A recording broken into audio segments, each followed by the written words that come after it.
stumbling, offense, not stumbling, standing firm, exempt from falling. God is able to keep us from doing that.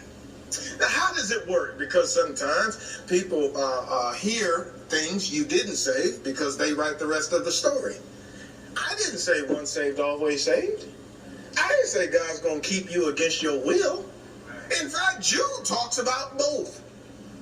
God keeping you and you keeping you.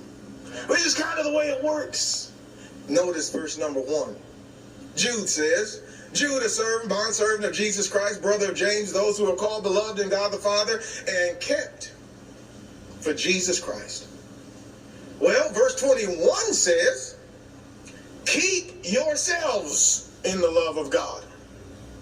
Now, verse 24 says, he is able to keep you from falling. How does it work? Well, it works just like that. See it in a couple of passages. Look over in 1 John chapter 1 with me. And listen to John. John says in verse number 5 of chapter 1, this is the message we have heard, and from him announced to you, or declare unto you, that God is light, and in him is no darkness at all. If we say we have fellowship with him and walk in darkness, we lie and do not the truth. But if we walk in the light, one of the things about salvation is it's locational. Salvation is always put somewhere. You need to get to the place of salvation. And so sometimes we're in the book of Genesis, we'll talk about, if we were given an outline of Genesis 6, try to remember real quickly, there would be a problem. Problem is always sin. There is a punishment. Punishment is judgment. It's deserved for the sin.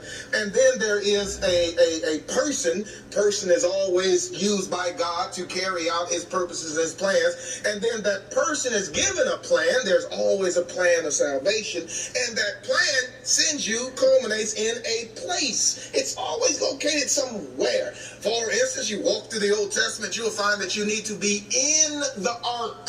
That's where the saved are. What's the plan? Build an ark. Make the ark, go forward, room shut down, make within without, pitch within without, 300 by 50 by 30, the length and the door.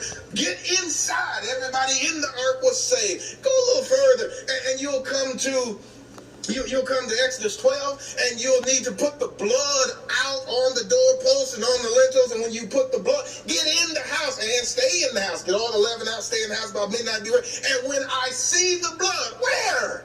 On the house that you're in. When I see the blood, verse 13 of chapter 12, I'll pass over you. Go a little further with Rahab, and you'll be told, get in your house and put a scarlet line out the window. Many see in the scarlet line blood. I don't know. But put a scarlet line out.